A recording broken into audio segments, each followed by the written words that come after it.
了刘教授的讲话，我才知道，就是在今天这么一个特殊场合，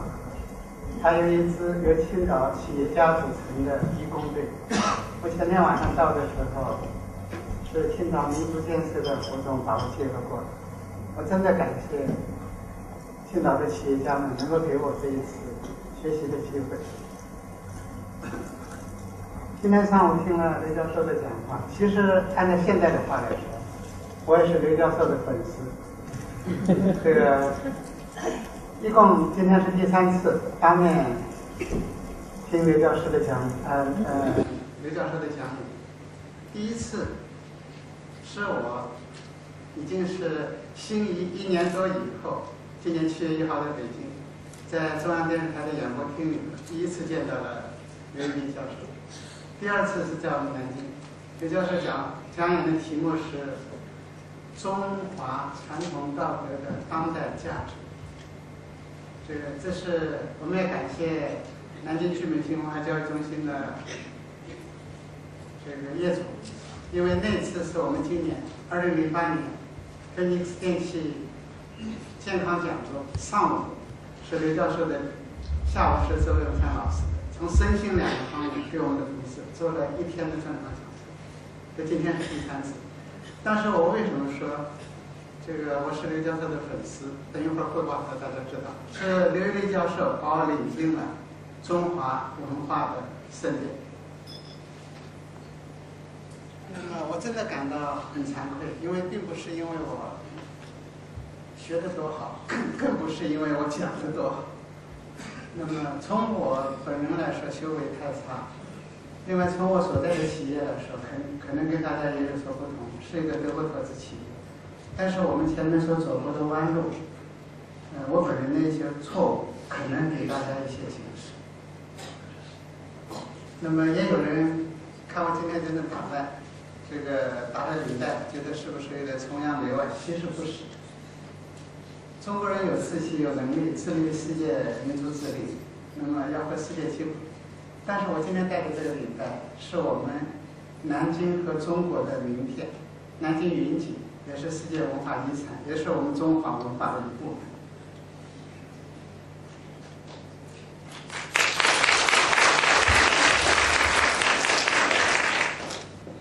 芬尼克斯是干什么的？可能好多领导都会问我。我们公司是德国芬尼克斯电器集团在中国的子公司，从一个小小的合资企业，6个人筹备组起家，背靠着中国的改革开放，一群默默无闻的普通的中国人，一群小资辈，到现在已经把一个企业发展成了由3个独资企业、1个合资企业组成的企业集团。从6个人发展到1000个人。德国芬尼克斯电器集团是世界工业自动化和电气连接行业的世界级的领袖。可能呢，这么说大家还是不太清楚。就这张图里头，本来的背景底色应该是白的啊。这个蓝线呢，就标明了我们的服务范围。我们既不是做控制主机的，也不是做机器人、做传感器的。但是我们是这根绿线是我们的服务范围，也就是说，传递控制信息，传递能量，这是我们的业务。很高兴的话，你比如说汽车、石化、交通运输，我特别想说一下，因为下面这里大家可以看到，青藏铁路是我们中国国家世界上难度最高、海拔最高、条件最恶劣，而且有我们国家知识产权的青藏铁路。第一批列车，其中有很大的贡献就是青岛，因为四方机车车辆厂和四方研究所。我不知道今天有没有四方的企业家和代表到场。在青藏铁路里，我们向青藏铁路提供了我们他所需要的我们这个行业的50%以上。去年7月份，当我们公司的马总在南京接待来自德国交通部副部长的时候，我们送给德国交通部副部长的礼物就是青藏铁路的光盘。所以这里边有你们这个青岛人民、青岛企业家的贡献。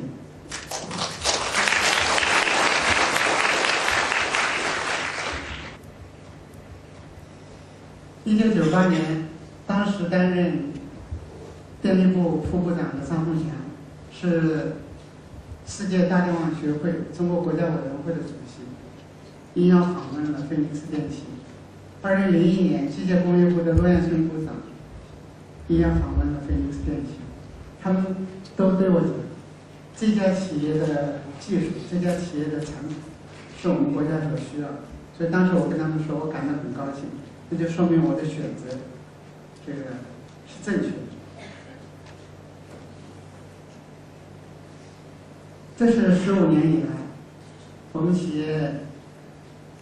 在中国国内在大陆的销售数据。现在的话，虽然我们负责整个亚洲太平洋地区，但是中国大陆还是我们业务的主范围，占了我们全年销售的80%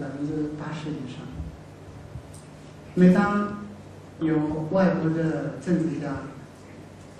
这个企业家，包括我们政府的高级领导到我们公司视察参观的时候，我都会跟他们讲，我们是做工业电器，因为我们的东西好像跟大家的生活不直接相关，但是我相信在座的可能有好多这个政府领导、企业家都有了自己的私家车，或者是有企业的公车。全球汽车制造行业工厂自动化的市场领袖是菲尼克斯电气。世界上是可以这么说，所有的顶级车完成的生产线的控制都是用的菲尼克斯的技术。中国的3大汽车制造厂，长春一汽、上海大众、中国二汽、中国宝马、中国奔驰等等，都是我们的客户。所以从一个侧面来说的话，我觉得我们反映了中国工业经济的成长。当然了，凡事都有因果。那么在同样的大环境之下，各个企业发展也有不一样。我现在就觉得呢，也很有意思。这个当我跟一些客户相见的时候，一谈到因果，有人就认为是迷信，其实不然。今年3月18号，全国人大结束以后，新政府组成以后，温家宝总理召开了第一次在人民大会堂召开的新闻发布会上，温家宝总理就亲口讲过，如果说改革创新是果的话，解放思想是因，没有解放思想，哪有我们今天的大好形势？去年7月份，大家可以看到日期，7月28号，去年一个来自德国的高级政府代表团视察了我们的公司，由德国总理府、德国经济和技术部、德国外交部、北京大使馆、上海中领馆，还有一批高级警官，这个视察了南京市所有的德方投资企业。这是我当时向德国的政治家、外交官汇报的一张slide。如果拿我们创业期的第一年、第一个业务年度1994年相比，我们到去年年底才14年，在中国的员工总数增加了15倍，因为从6个人起家到94年的58个人，到了去年年底的900，到现在为止1100。我们在中国的注册资金从不到60万美元起家，到现在的话，注册资金已经是将近4000万美元，增加了60多倍。其实这里头这个真正来自德国的原始投资，前5年加在一起不到800万美元。也就是说，菲尼克斯电气集团在中国的注册资金当中，80%都是我们中国员工用自己的双手，在中国的土地上创造出来的财富。我们在中国大陆的销售从第一年的100多万发展到去年的将近10个亿，增加了500多倍。这是一个外商投资企业，所以利润是交给老板。那么，外商投资企业在中国合法经营取得的合法利润，是我们作为公司员工对投资方的回报。但是我们给国家上交的税收，是在外商投资企业这个平台上的中国人对国家的回报。我们从2000年开始到现在，2000年我们才仅仅200个员工全国。从2000年开始到现在，连续8年，人均给国家上交10万元税收。去年我们才全年平均才800个员工，我们去年上交了1个多亿。所以在外商投资企业工作这个平台上，我们公司的员工非常自豪。我们不是买办，不是养奴，我们同样为国家做出了自己的贡献。2004年9月6号，大家可以看到这个日期。这个德国菲尼克斯电气集团的所有人代表 Mr. Klaus Isaac 在全球总经理年会上正式宣布，从现在开始，我们不再是一个只有1个总部的德国加州企业，我们是在全球有3个业务总部的真正的一家跨国集团公司。大家可以看到，欧洲总部、德国总部直接负责欧洲的业务，美国总部负责北美和南美的业务，而剩下的从新西兰，包括中国、印度在内，一直到南非，所谓的亚洲太平洋地区，是中国公司的业务范围。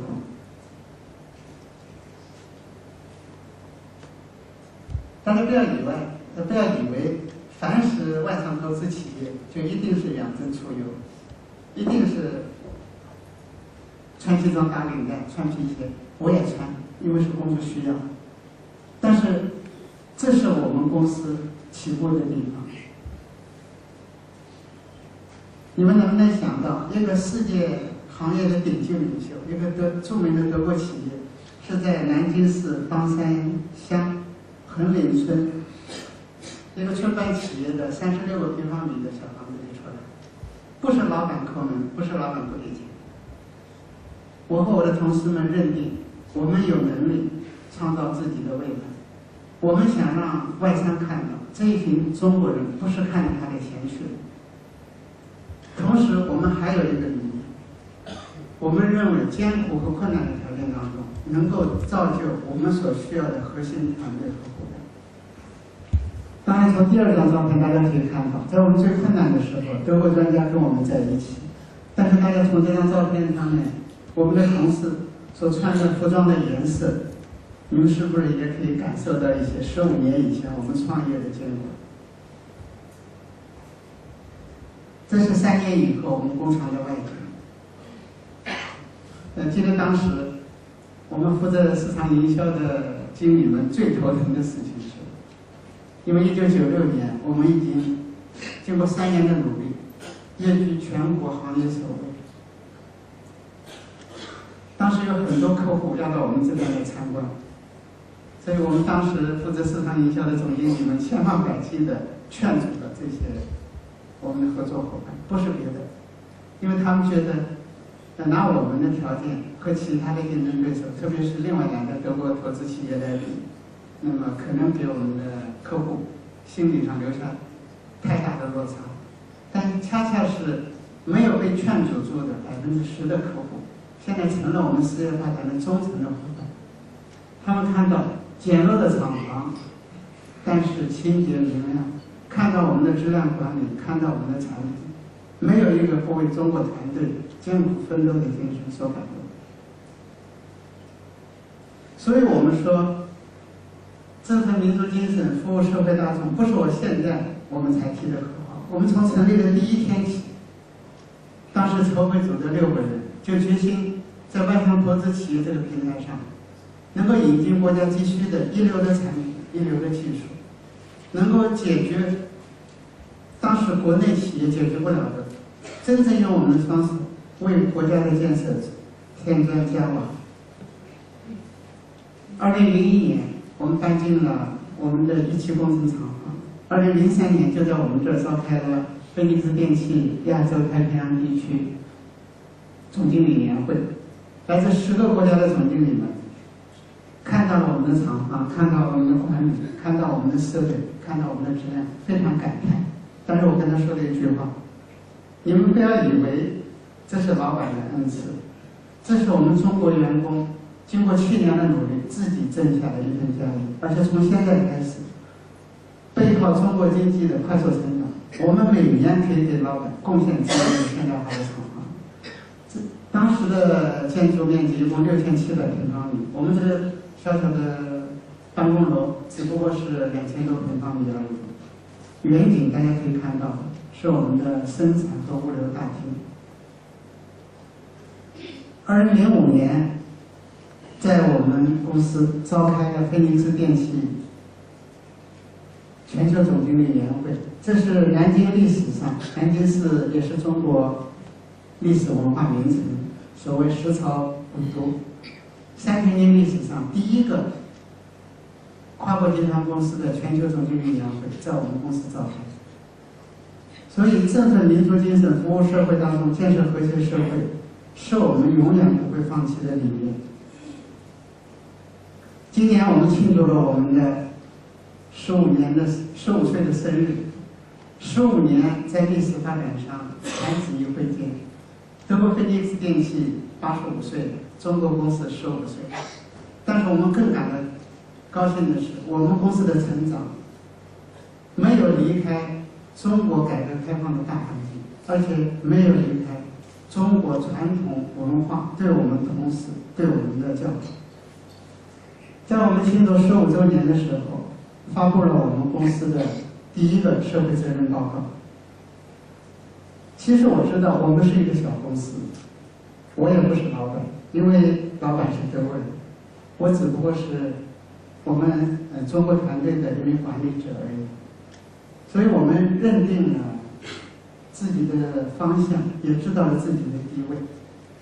我们的原则是随缘不攀缘，在力所能及的范围之内，因为我们是个公益企业，我们不是慈善机构。只要条件具备，只要我们有能够做的话，那我们公司的同事是定下心来。你比如说全国8个希望小学，我们江苏省的希望小学是在江苏省最贫困的东海县，那是江苏省希望办推荐的。除此以外，我们的希望小学都是在祖国最穷、最需要的地方，比如说新疆、青海、甘肃、云南等等。但是有一点，我们这些地方都是经过考察以后挑选出来的。我们想援建希望小学的地方，都是那些人穷志不穷的地方。当然，我们的国家、我们的民族、我们的人民，经过了100年的苦难，正在逐步崛起的过程当中，我们觉得有共同理想的人是需要我们帮助的，而且我们相信这些地方的孩子和乡亲将来一定能够回报国家的。所以同样的理念用在我们大学里头，我们在全国10个大学设立了菲尼克斯奖学金和助学金，到现在为止帮助了来自全国贫困地区的400多位贫困学子完成了大学的学业。接受我们奖励的学校，我们唯一的一个条件是必须保证：第一，所有的受助的学生必须是品系兼优；第二，必须25%以上来自祖国的西部地区。这个很惭愧，这10个里头没有青岛的，但是我可以跟大家汇报一件事：我们已经连续3年赞助主办了中德职业教育大会。今年第3届是同样在我们公司的国际会议中心召开的。来自德国的最高的官员是德国国会的教育委员会的副主任，来自中国的最高官员是中国国家教育部的副部长。在这个会上，会后签了3个合作协议，其中有一个是青岛科技大学和德国在职业教育方面进行合作的协议。我不知道今天这个青岛科技大学的有没来，我们没通知他们，但是也算我们对青岛人民的一个小小的汇报。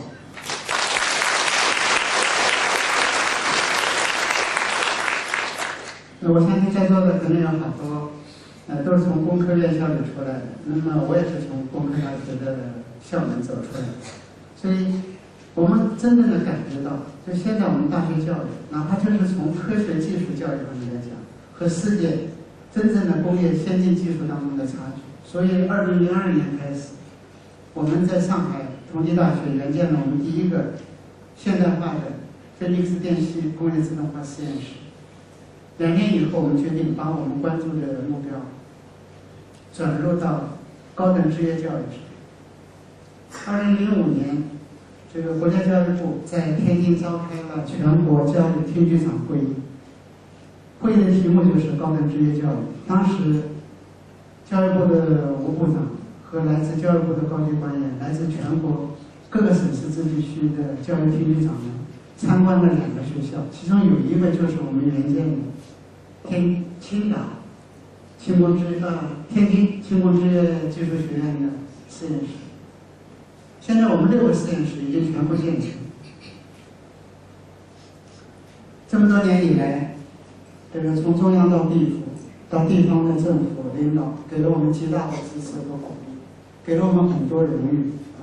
大家肯定注意到，除了比如说中国电气工业百强、中国电气工业创新力10强等等以外，有很大一部分是和我们的企业文化建设相关的。那么除了集体奖励以外，也有给我们个人的奖励，包括你比如说我们公司的年轻的总经理顾建港先生，顾总的话和刘一教授同岁，和我们的蔡必须老师也是同年的，但是我们都知道很清楚，作为企业负责人能够受到政府的奖励，我代表的是集体。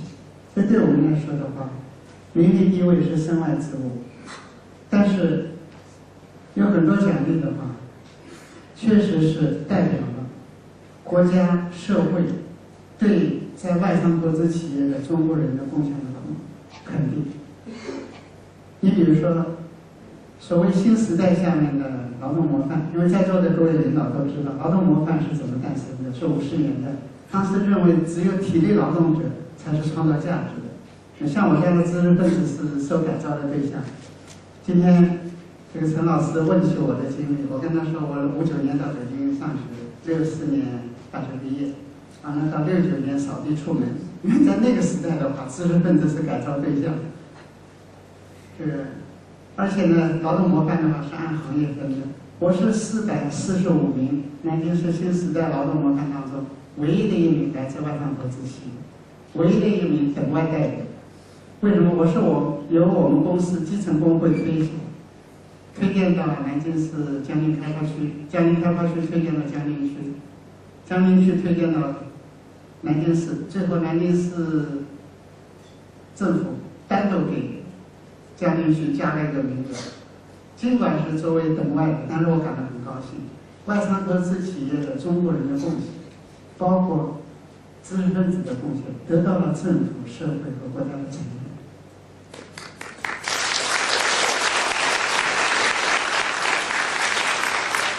这个对我们公司的员工都是个极大的鼓励。2008年在北京人民大会上，由国资委、商务部和国家工商行政总局召开的会上，我们公司的顾店长应邀在主席台就座，而且应邀在主席台上发表了讲话，就我们公司的情况做了汇报。我们得到了2项奖励。全国只有80个单位得到了中华诚信经理，南京市唯一的中华诚信经理落户菲尼克斯，在那个德国投资企业。所以到我那边视察工作的南京市的市领导非常感慨。其实我们本身从来没觉得我们是外国企业的什么，我们觉得我们是中国民族企业的一部分。2006年，我们顾总在北京人民大会堂领回了全国60个企业文化优秀奖的奖状，我们是60个当中唯一的外商投资企业。这位白头发的长者是机械工业部的领导，我以前的服务对象是中国的电力行业，现在我们是属于制造行业，所所以大家在讲到经济危机、讲到制造业的冬天的时候，我们也首当其冲。陆部长2006年在我们公司访问的时候，我向他汇报了，因为他上一次在我们公司视察是2001年，我们汇报了我们5年的进展。陆部长非常感慨，在我们的会议室给我提示中外合作的典范。他对我说：“李步松，你记住，我从来不给外商投资企业提示，你是第一个。”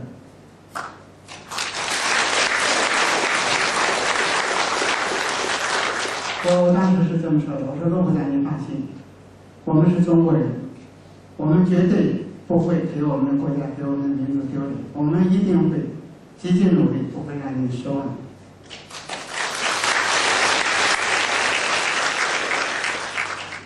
总的来说吧，一群普普通通的中国人做的，大家看来是一件平凡的小事，因为我们没有什么惊天动地的业绩，也没有过多的豪言壮语。我们现在的话，4个企业组成的一个企业集团里头，德方的股份超过了90%，就是在这么一个环境里头工作。但是我们实现了100%的本土用户，100%的本土管理，没有一个德国经理。我觉得我们的所做，从一个侧面来说，维护了中国人的尊严，体现了中国人的志气，宣传了中国的改革开放。尤其是最近1年多以来，我们真正的认识到，优秀的中华文化、优秀的传统道德教育是应该和企业文化结合起来，哪怕是像我们这么一个外商投资企业，相信我们将来一定能够取得更大的进步。去年12月23号，在北京人民大会堂召开了第6届全国企业文化年会。23号的主题论坛上，我是被安排第一个发言的。正好前一天22号开会的时候，《人民日报》为全国企业文化年会发表了8个版的专栏。我们看到了其中的一段话：1998年诺贝尔奖得主阿马蒂亚森指出，企业文化和经济伦理将决定企业的兴亡。这段话给我留下了非常深的印象，因为当然也可能在座的各位企业家或者领导、专家教授对这一点并不陌生。那么对我来说的话，我们有切身的体会。为什么？因为我在我们这个行业，就在我们公司15年的时间里头，亲眼见证了我们这个行业菲尼克斯电器怎么样从第2名变成了全球第1名，原来的全球第1名怎么样倒退到第2名。而这2家企业领袖的变化，是在10的9次方、10的10次方，是在几十亿、100亿这个平台上。所以我们真正的感觉到，这绝对不是一般的方式、方法、技能、技巧，而真正是理念、伦理、道德、企业文化对企业领袖的影响。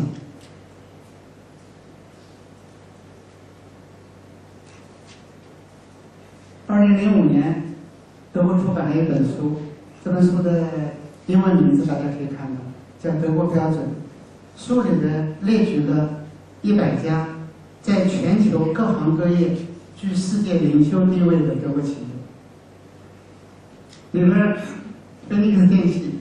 也榜上有名。菲尼克斯电器不是个500强的大企业，是德国中小企业的一个代表而已。这本书是当时担任德国总理的施罗德写的前言。因为既然是行业领袖，一个行业只能有一个，比如大家熟知的汽车行业，奔驰是世界汽车行业的领袖，那么宝马、奥迪等等，它都不是领袖。如果拿我们熟悉的电气行业来说，电气技术和电子学，西门子是行业领袖，那么艾宾斯奈特都不是。菲尼克斯呢，在这里头被选定为电气连接技术、电子接口和工业自动化的市场领袖。所以我们感到很高兴。当时我们公司的曾老，一位到现在57年党龄的老布尔舍韦特国家级的专家，他原来退休以前是南京理工大学的教授，是理工大学的自动化系主任。50年代留苏，80年代留美，现在在我们公司协助我们做企业文化建设。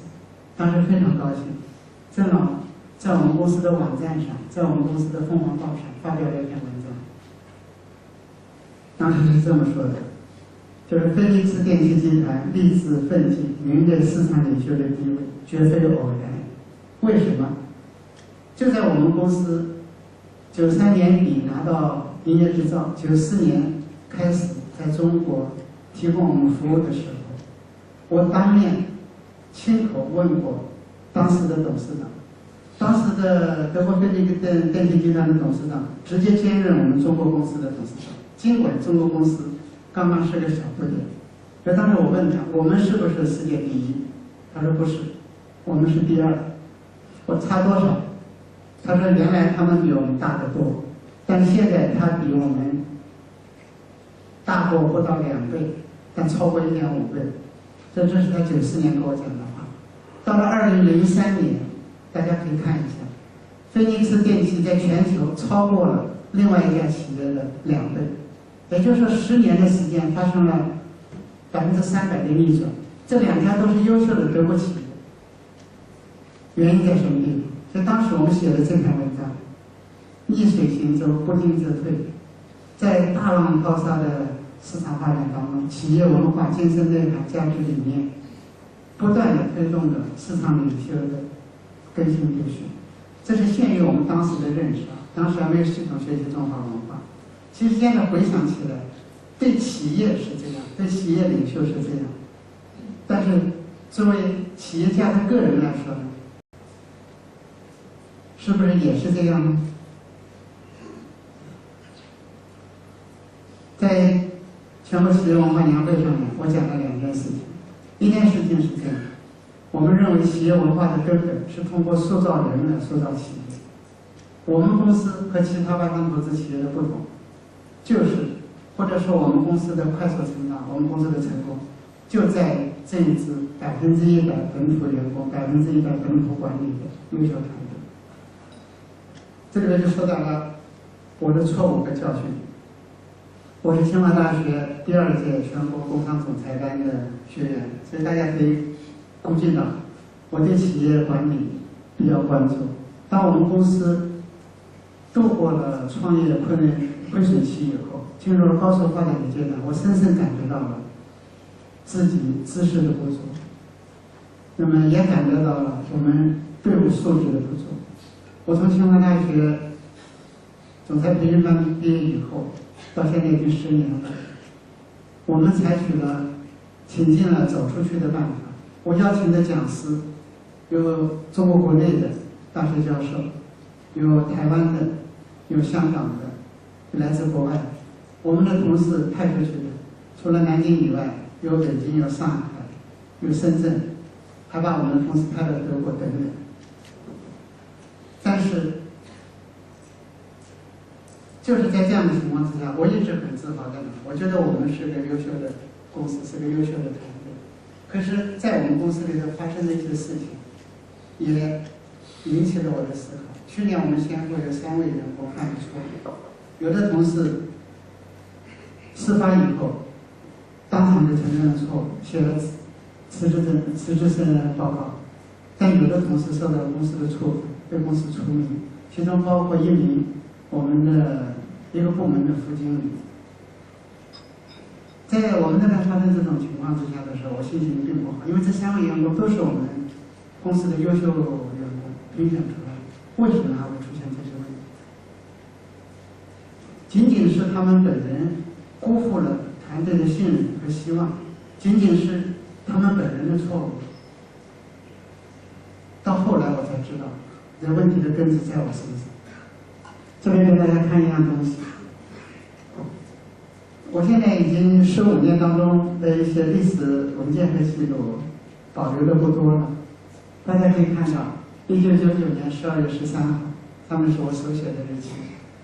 12月14号开会，我做了充分的准备，还包括一些即兴题目在里头，对我们的同事的话进行一些考试。第二张图呢，大家可以看到木桶原理，这可能在座的每一位都知道。对，我们那时候也可以看到，我们的干部并不多，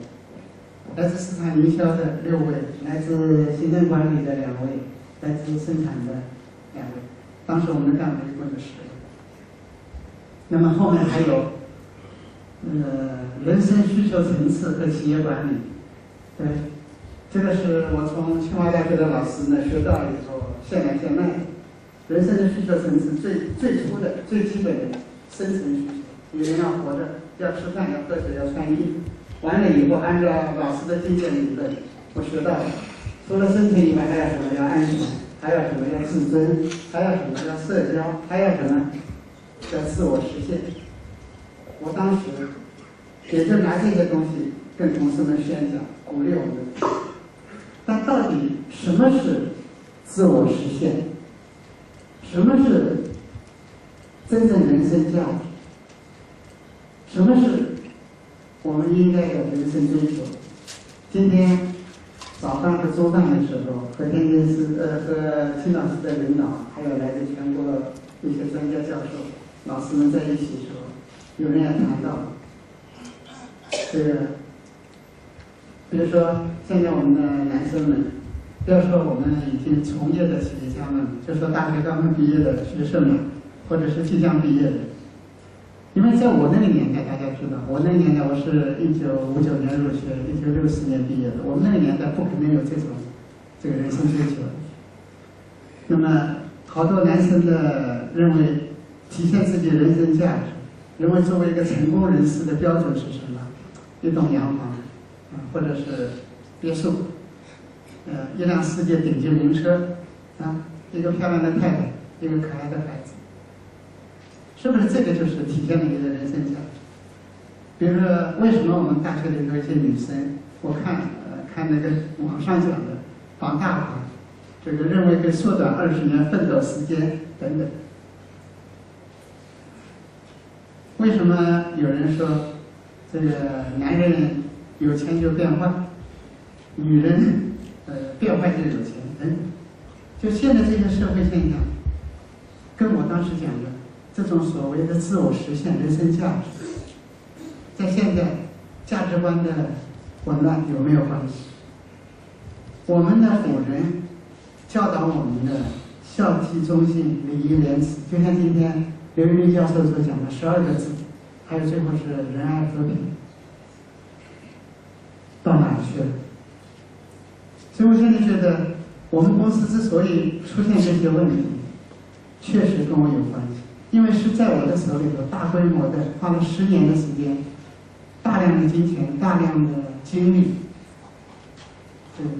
花在所谓的企业管理培训上。当然，就我来说，有2件事我从来没有糊涂过。这2件事就是：第一，人生价值不等于金钱；第二，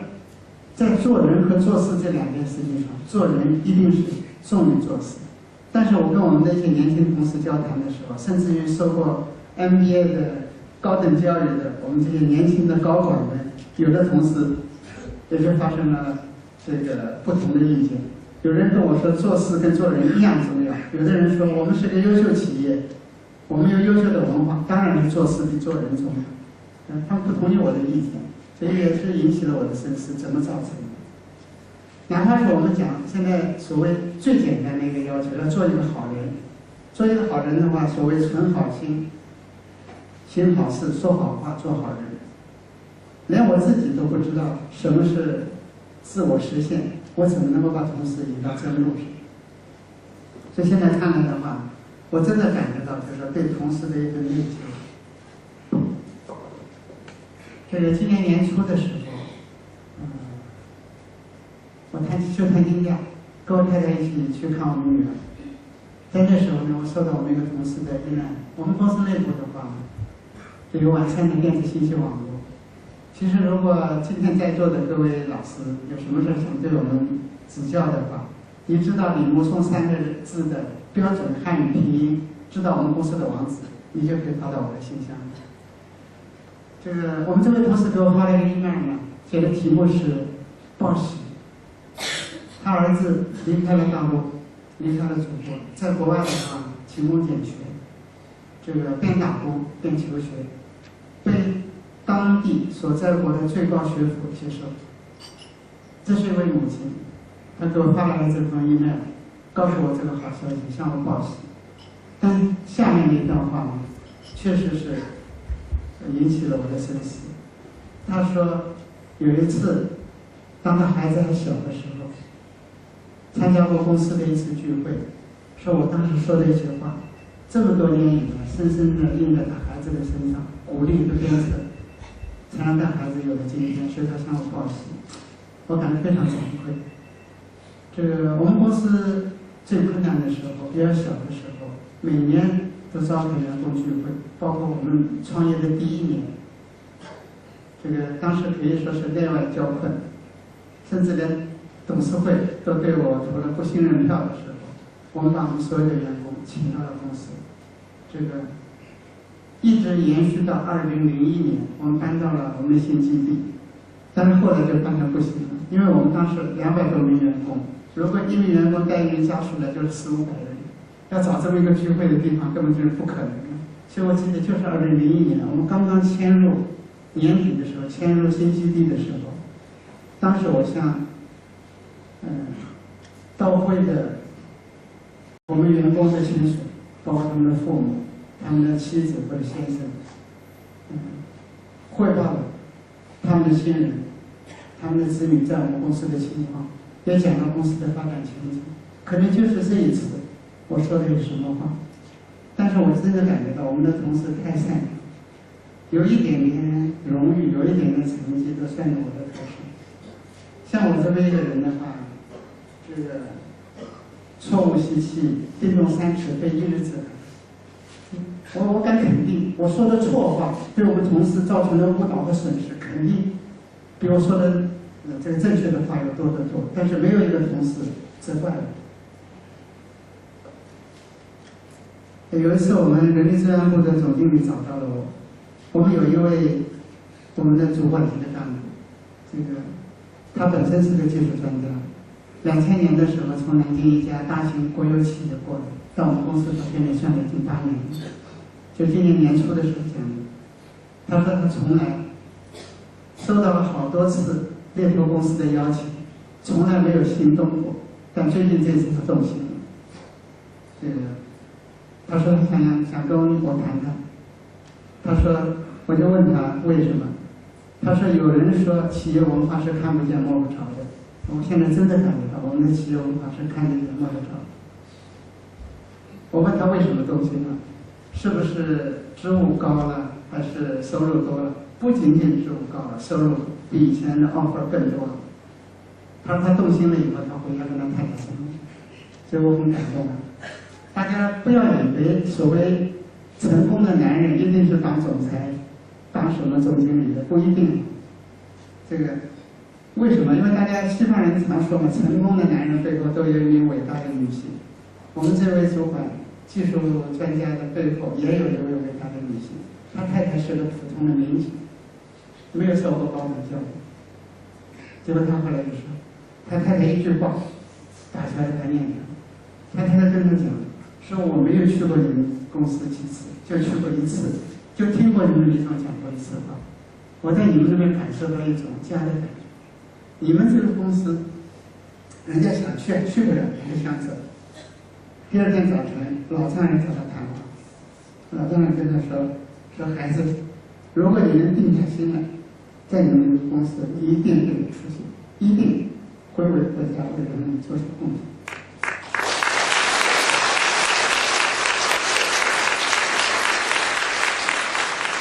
听到这种话，我真的感到一种压力。你像我们最近这个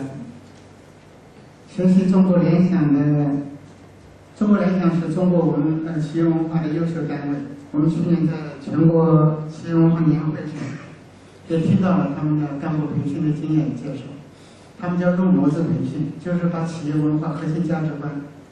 按照公司的员工和干部分等级进行5天的特长培训。在有一些培训班上接业的时候，有一位年轻的同事说关系听其言而观其行，15年的历史证明，芬尼克斯电器是值得我夫妇终身的信任。所以我感觉到不是别人，我现在没有到达那种闻欲恐、闻过心的境界，但是真正的感觉到同事对我的容忍，同时真正感觉到自己身上的一份责任。所以我对我过去领导我们同事、领导公司所走的弯路，真的感到非常内疚。刚才我为什么说我是刘玉立教授的粉丝？我也感谢刘教授，是刘教授把我引到了博大精深的中华文化。当时当我带给我们3名优秀员工犯错误这个问题的时候，当我怀着深深的自责的时候，我们的郑香秋教授就弯着郑老给我找来2篇文章，都是中共中央党校的老师。第一份就是中共中央党校教授刘玉立的文章，它的题目是《中国传统文化再度引起世界瞩目》。第二份是中央党校王杰教授的文章，题目是《党校要重视对优秀传统文化的宣传和弘扬》。这2份东西，这2篇文章看完了以后，给了我很大的鼓励。所以这样的话，2007年的8月24号，我第一次定下心来参加了为期4天的中华文化学习班。学生回来以后，我们先后到现在为止选派了15期，因为去年讲07年12月份讲是6期，我们选派我们公司所有的高管团队、所有的部门经理、党团书记、支代会的代表和优秀员工分期分批的参加培训。为什么？因为通过学习，在自己受到心灵上震撼和洗礼的同时，我们认识到我自己的错误，但同时我也认识到，优秀的中华文化是可以和我们这样一个外商投资企业的团队建设结合起来。今天上午，其实刘玉立教授也讲到，胡锦涛主席2006年在美国访问的时候，在美国耶尔 University 发表了公开讲演。他讲演当中对中华文化，而且对中华文化对现代古代中国、对现代中国的影响，做了一个非常深刻、非常精辟的讲演。胡锦涛主席在17大的报告当中又强调，弘扬中华文化，建设中华文化，中华民族共有的精神家园。中华文化是中华民族生生不息、团结奋进的不竭动力，而且提出了要增强中华文化的国际影响力，加强中华文化传统教育，给了我们非常大的激励。我们很高兴地看到，温家宝总理2003年5年以前，我是大概半年多以前才查到这篇文章，非常惭愧啊。我们国家党和国家领导人5年以前讲的话，我这么晚才知道。但温家宝总理在这个哈佛大学的讲话的话，从人类历史上存在的就所谓5大文明古国，巴比伦文明、古埃及文明、古希腊文明、古印度文明，到现在为止，唯一存在下来的就是中华文明。而且温家宝总理讲，中华民族尽管灾难深重、饱受凌辱，但始终坚强不息，越挫越勇。一个民族在灾难和挫折当中学到的东西，会比平时多得多。前不久，我接到了名家讲坛的一套光碟，其中有我们刘玉立教授的6个小时的讲演。在那里边介绍刘玉立教授的时候是这么说刘教授的人生格言是为天地立心，为生民立命，为往生继绝学，为万世开太平。今天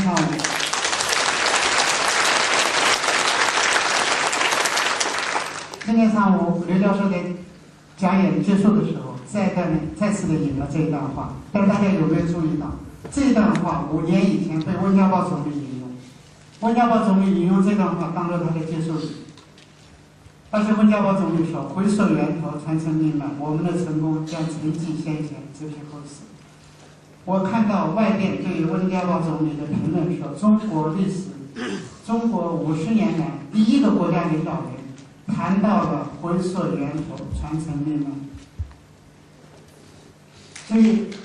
温家宝总理的讲话跟胡锦涛总裁的讲话，给了我们公司的同事们有非常大的鼓励。我们在认识自己错误、纠正自己过去错误的同时，增强了把中华文化融入到我们企业当中的决心。去年11月份，我在一个机会遇到了高昌礼部长。高部长是司法部的老部长，这个我后来才知道了。司法部管什么事儿？我原来不知道。司法部第一管监狱，第二管劳改，第三管律师。我就不明白为什么律师跟监狱劳改放在一起。但是我跟那个高部长在一起的时候，高部长讲了一段话，给了我非常深刻的印象。因为他是从司法部部长这个位置上退下来的，他就说他一直在考虑一个问题。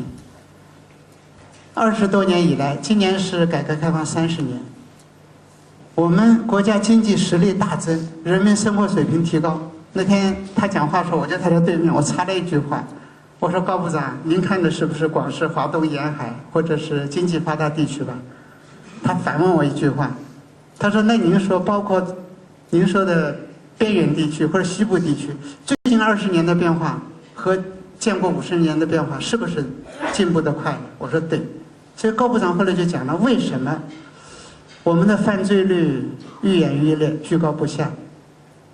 这犯罪率居高是犯罪率的降低，没有和国家的经济实力或者人民生活水平提高成比例，而是犯罪率越来越高。为什么？他最后他就讲了，这是根本道德教育的缺失，做人的根本道德的教育缺失，是人心混乱造成的。所以这样我回顾我们自己企业的问题，我就发现问题出在我身上。就员工发生错误、犯错误，按照我们周老师讲的来说，是正还是病，是果还是因？如果这个同事犯错误是因，是病，找到了病根了，那就把这个同事开除了，是不是这样？从今以后，公司所有的同事就永远不会犯错误。还有一个，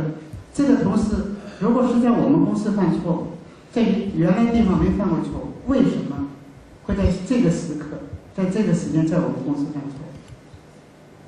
所以我觉得我自己给我们公司同事造成的一个损害就是这样：10年的时间，大量的时间、大量的资金、大量的金钱，花在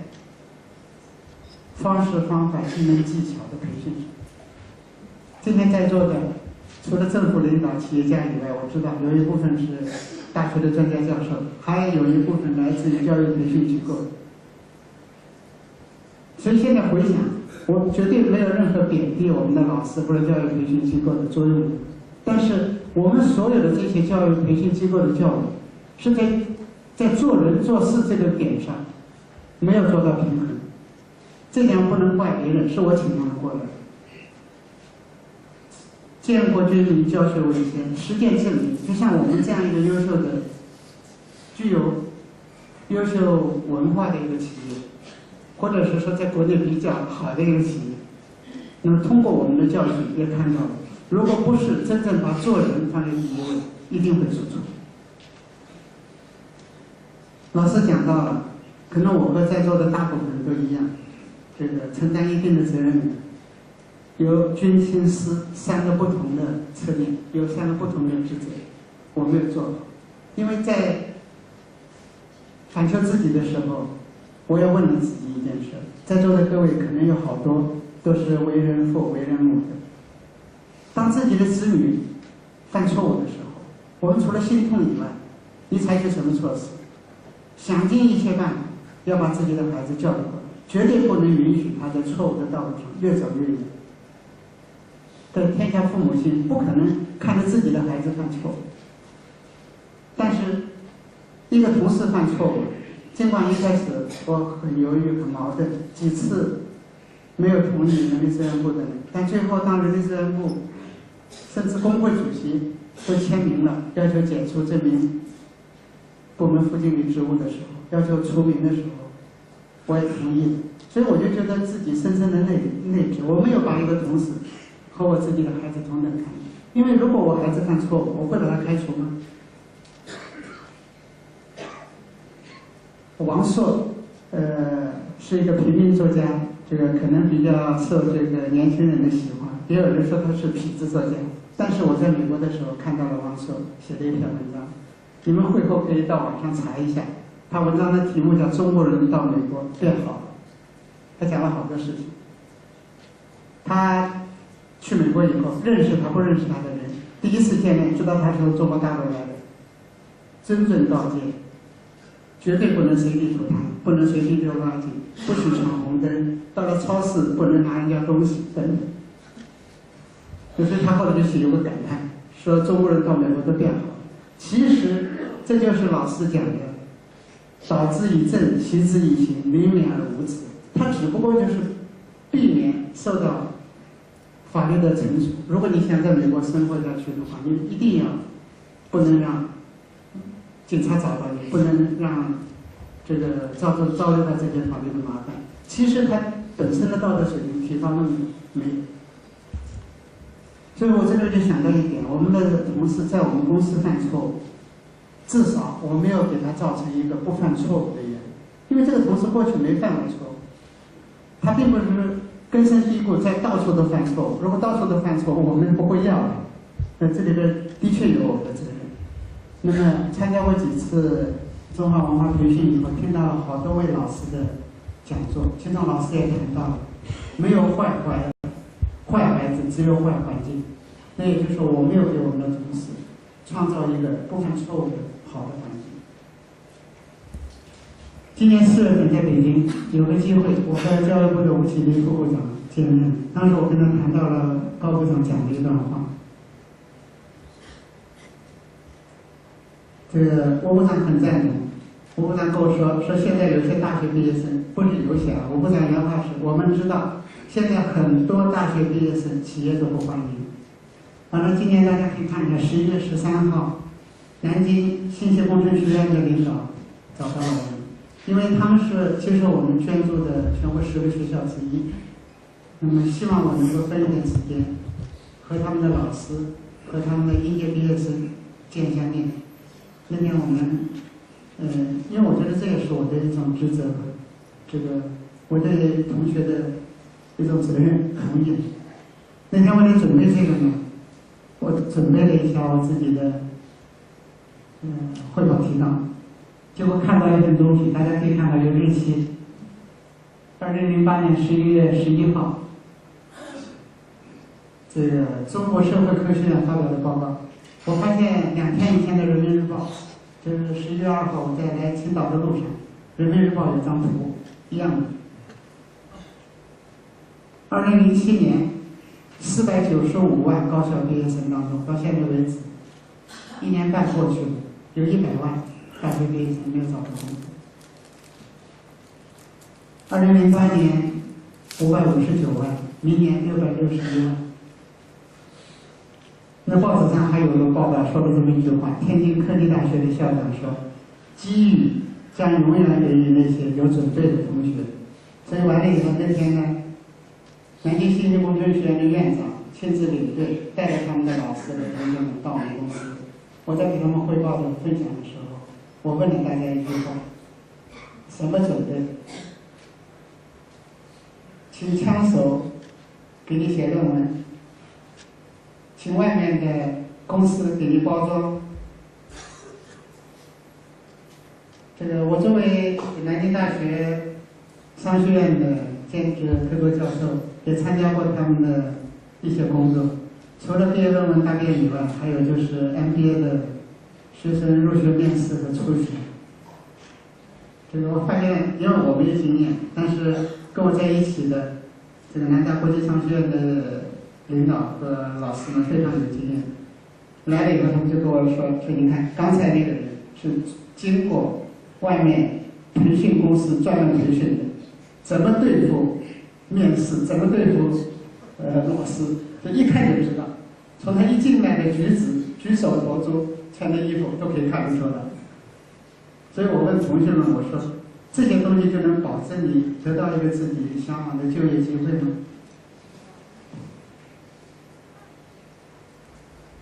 就是因为今天正好，我本来想把这张删掉的，昨天晚上想了想，最后没删。为什么？因为今天早晨吃饭时候，北大的张教授和我在一个桌上，也谈到了现在学校的一些问题。2006年我在北京出差，2006年中央电视2台有一个节目，正好当时是北京一次人才交流会，他们找到了我，就在我们北京班出的那个门口。这个做了采访，题目叫做《企业家谈人才招聘》。我现在觉得很惭愧，因为那时候自己没有好好学这个。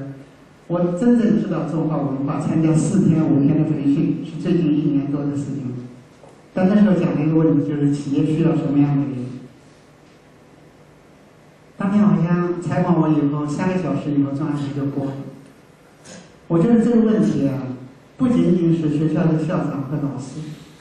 包括我们在座的为人父、为人母，包括同学本身都要回答这个问题。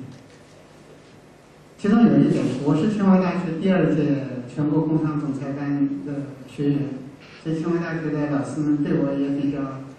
重视。其实那时候我还不是总裁，我们在中国只有1999年只有一个小公司，我只有大概200个员工。99年的时候，我们在中国的营业额还没有超过1个亿。他们最后破例把我录取进了这个总裁培训班。最后，他们那时候清华大学管理学院的院长是朱镕基总理，这个所以他们学校只有常务副院长，有党委书记，院长就是朱总理。他们院长、那个常务副院长还有老师3个人，在我们那个学习班结业以前，跟我有一次单独谈话。其中问我，你们企业需要什么样的人才？需要 PhD， 需要 MBA， 需要什么样的人才？我说不要。3个老师看着我，无言。他们觉得很奇怪，为什么我不要？我跟他说，因为那次是这样，这个朱总理是清华大学管理学院的院长，所以对我们总裁培训班的学员呢，每人给一个礼遇，领我们到朱总理的办公室，每人在朱总理的办公桌上坐下来照一张相，留个纪念。我也去了，就是在去的路上，那个是在2楼，我们从1楼上去，在1楼的大厅里头，我看到一张海报，是一家世界500强的企业，就是惠普，美国 Hewlett-Packard， 上面写的几月几号几点几分，在哪个教室吧，什么地方有一个 HP 公司的推介会。完了，我就在上面看了一个小纸条，1999年，所以后来我就跟他们院长讲，我为什么不要？小纸条里写了这么几句话：8万元以下免谈。这位同学非常大胆，还有名字大名书在上面。我跟他们老师说，我是解放以后上小学、上中学、上大学，而且呢，我还是一个优秀生，我在学校是好团员，是好班长，所以我说我知道，我一直是因为家境贫困嘛，对不对？所以在学校里是很努力，从中学到大学，可以这么说吧，我一直是所在班的前3名。所以我跟老师就讲了，我知道一个合格的、一个优秀的大学毕业生和企业所要的一个合格的工作人员中间有多大的差距。你看看你们的学生，还没有走入社会，就这么狂妄，这种人，我敢要吗？不要。所以我觉得这个问题，我现在回答不是我这个人怎么傲，不是。为什么吴部长会说现在有很多大学生企业都不欢迎？他今年看到了500万大学毕业生，有100万大学生找不到工作，问题在什么地方？为什么海归变成海带？因为青岛出海带，青岛也有海归。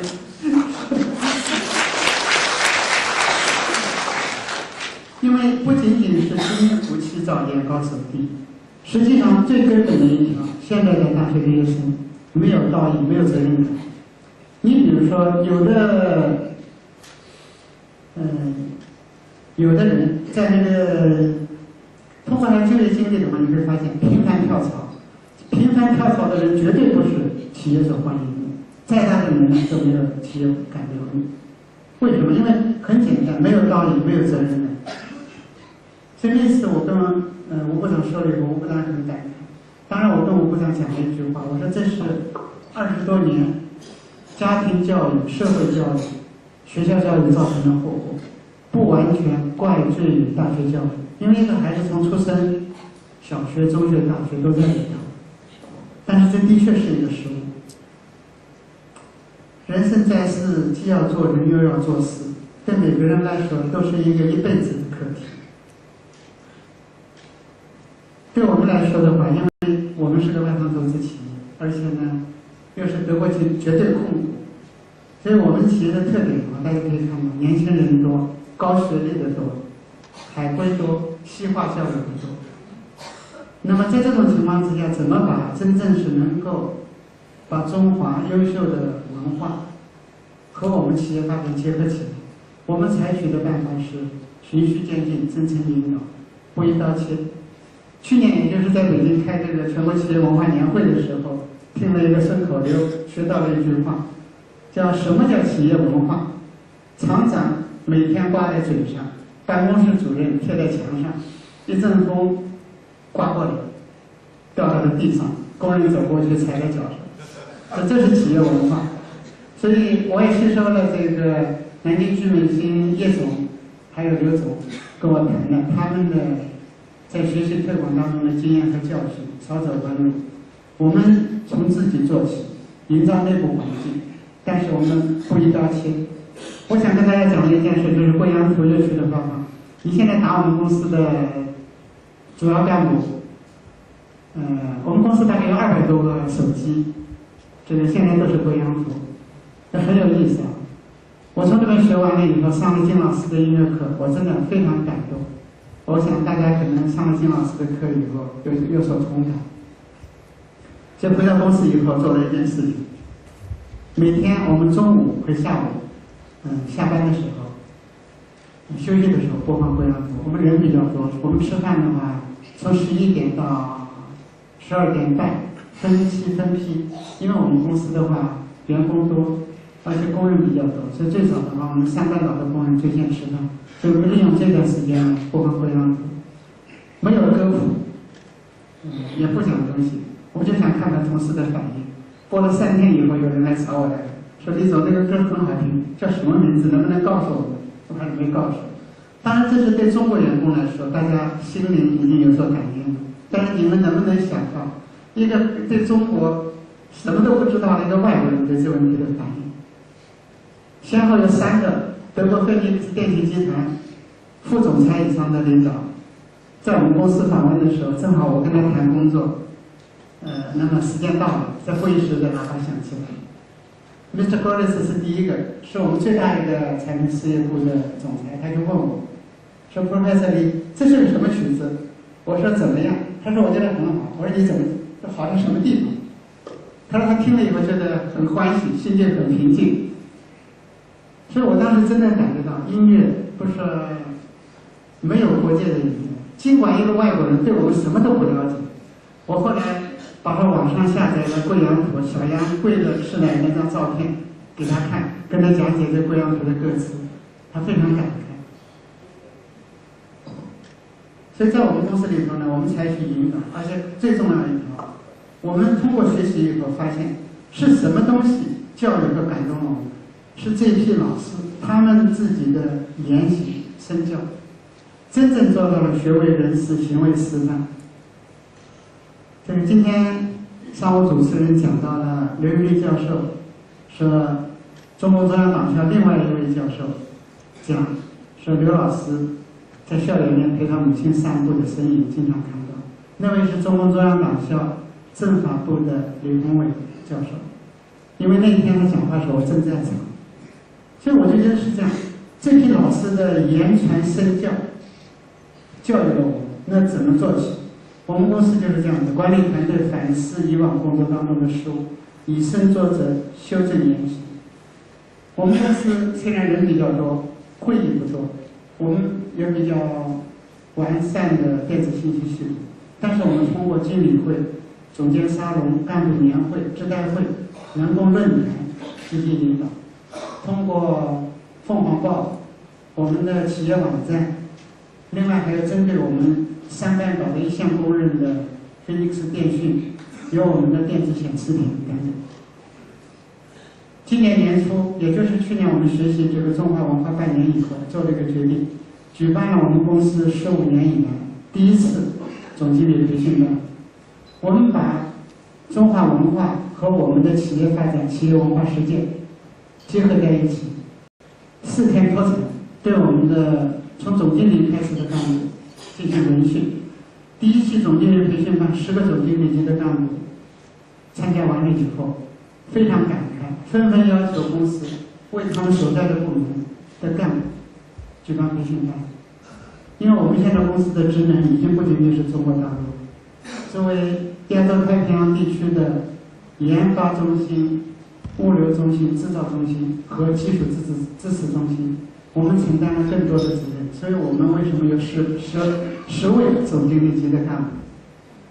今天有一位我们财控中心的总经理就在场，我们人力资源部的经理今天也在场，我们非常感谢刘总给我们这个机会。我们团委书记今天在场，我们负责公共宣传的同事也在场，而且今天还有我们青岛办事处的一位代表。这个尽管青岛不是山东省的省会，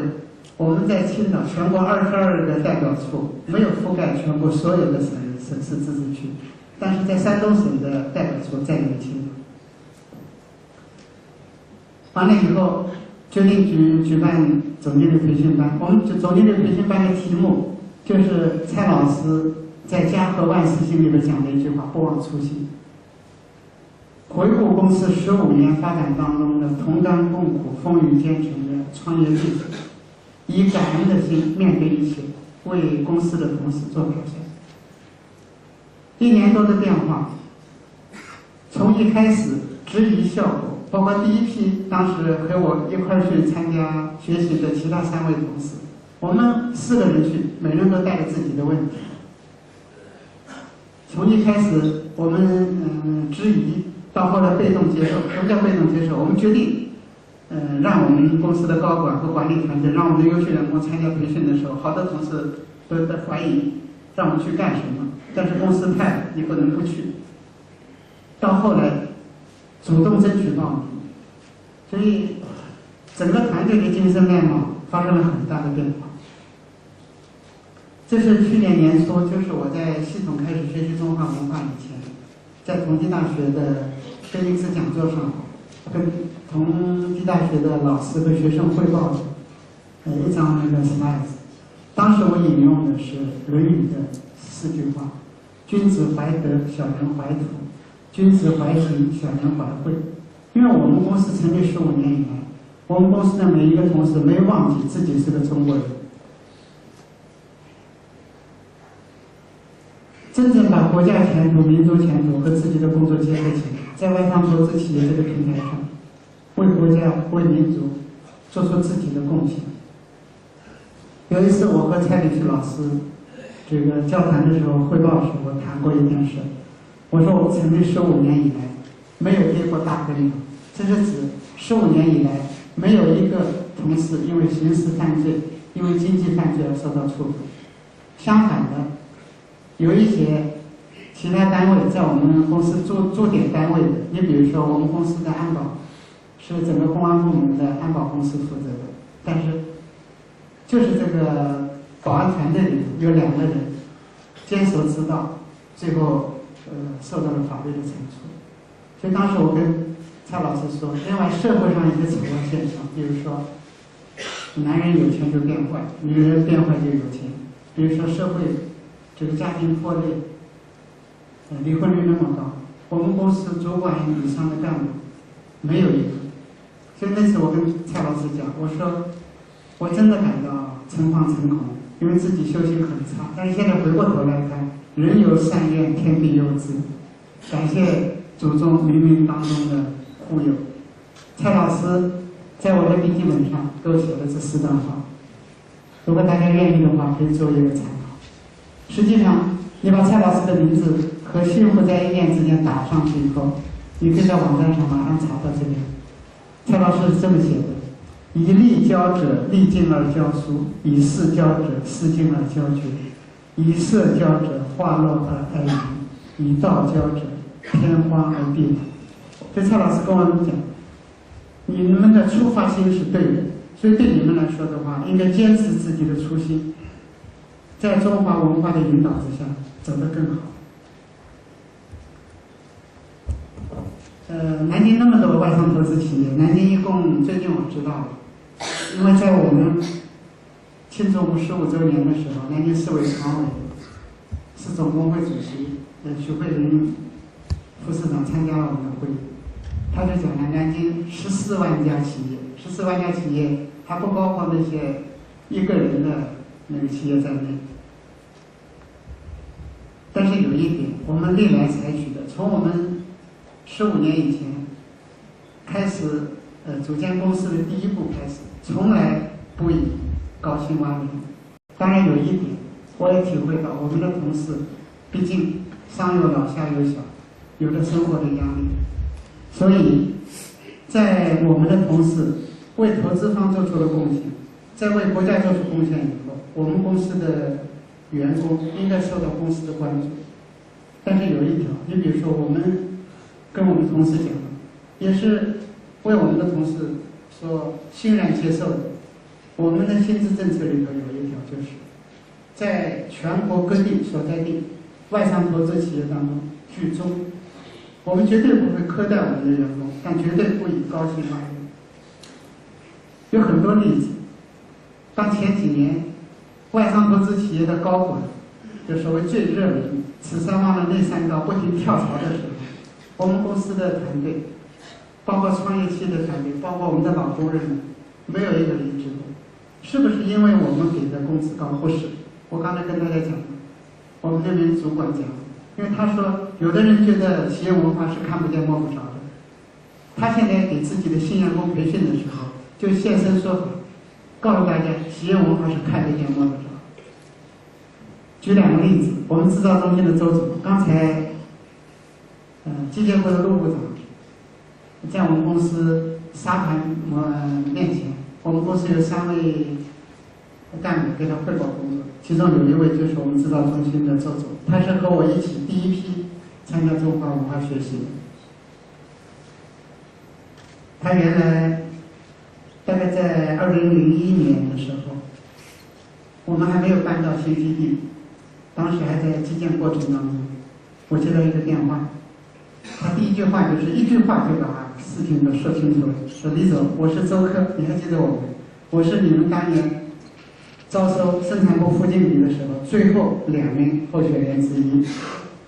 最后你们也能录用我。后来我就问他，我说周先生，有什么事情吗？他说，当时我跟你见过一面，你跟我说过一句话，我想了2年。你当时跟我说过，对于一个人来说，金钱绝对不是最重要。我现在越来越感到这句话的重要。那我就问他，我说周先生，您在哪个单位工作？是一家美国投资企业。我说您什么职位？他是高级经理，职位比部门经理还高。您向谁汇报工作？我直接向公司总裁汇报。完了我就问他，因为他问我还有没有机会为你们公司服务，所以我才说嘛，我说您既然问这件事，能不能对不起告诉我一下，您现在的年收入是多少？他当时告诉我他多少。完了我就说了，我说周先生，您的职位、您的收入在整个南京市都是不低的。他说我知道，但是我越来越感觉到这家企业的文化和理念，我不认同。我们开玩笑说，我们跟他谈恋爱谈了3个月，为什么？因为像他这样一位，能不能有这个心态接受我们的文化，能不能忍受职务上的落差或者收入上的落差？在我们公司3个月试用期满以后，我们任命的职务是生产部副经理，跟他2年以前申请的职务一样，跟他作为一个美国投资企业的高级经理是差了很多。另外一位是我们整个负责华东地区销售管理的杨总，青岛在我们杨总的管辖之下。他在来我们公司以前，是我们这个行业全球前3名的另外一家德国公司的华东地区总经理。所以当这个顾总跟我说介绍杨总的时候，而且说杨总愿意加盟我们公司的时候，我也是怀着这个，就是他能不能接受我们的文化，能不能认同我们的理念，能不能忍受职务上的落差和经济待遇上的落差。杨总来了以后，试用期满以后，是我们上海办事处的经理。上海办事处的经理和另外一个德国公司华东地区总经理，这中间有相当大的落差。当然有一点，当他们在团队里头融入了团队，为公司做出贡献的时候，我们绝对不会苛待我们自己的同事。所以这就是为什么我们的核心团队和我们的员工队伍稳定向上。下面跟大家汇报一下，在把中华文化引入我们公司以后，我们一些同事的这个心得体会。我觉得我们公司的同事非常善良，尤其是我们的一线的同事，给了我们公司各级干部一个非常大的教育。如果看过中央教育电视台播送的刘一林教授的访谈录，里边有几个我们公司员工的镜头。其中这位同事是其中采访的一个员工，他第一句话你们就可以看到，我不认为自己是被这个社会毒害的那一类人，但是学习以后他知道，我已经成了麻木的一代人，在追求幸福的过程中迷失了方向，迷失了自我，犹豫停滞不前，不再坚定。他学习以后回来以后身体力行，在家里头按照《弟子规》规范自己的言行，所以大家可以看到孩子、太太、家庭成员、父母等等，而且在公司里头，他也是按照军心思做好自己的工作。他感觉到可喜的是什么？受到了更多的信任和帮助，每天都在发生。我不再感觉自己麻木，不再觉得自己活得没有方向。脚下的路似乎越走越宽，越来越感受到我们公司和其他人的不同。我们有完善的电子信息系统，但这位同事是给我。好的，我把这张讲了，谢谢。是亲笔写的一封信，他前面是写的这么说的：我决定，我给您手写这封信。为什么？见信如见人。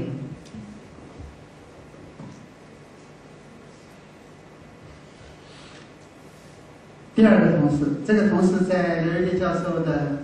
那个访谈录向全国播送的里头，接受了中央电视台的采访，也出镜了。是个女孩子，这很有意思。家庭一直比较幸福，可能家里也比较娇宠。我估计可能是独生子女，因为包括像我的孩子都是独生子女的，何况这个同事比我的女儿还小。这个结婚了，跟父母不在一起住。他自己说嘛，每天早晨他都是睡懒觉，他先生起来做完早饭，把他从床上叫起来。但是呢，独行独断，出差也好干什么，从来不跟家里人打招呼。学习中华文化的第一天晚上，给他父母打了个电话，问他在什么地方，他说在哪儿，干什么？他讲他母亲大为惊奇，说啊。你们公司还出钱送你们去参加这种学习，我真的感觉到，可能是在座的各位企业家给自己的同事提供这一类的学习机会太少。结果他讲完了以后，他回来以后，你可以看到先生、父母、公婆跟他关系的变化。他回到了办公室，给每一位同事鞠躬。他最后的感叹就是：和谐幸福就在我们的身边，中央电视台采访的时候，他再次讲了自己的学习体会。第3位同志是我们北京办事处的一个销售经理，一个男孩，很有意思。他学习的时候，他觉得老师给学员鞠躬是形式主义，别来这一套，非常反感。但是他呢很有意思，他每天写日记，写打油诗。这个第1天的日记是第2天早晨补充完成的。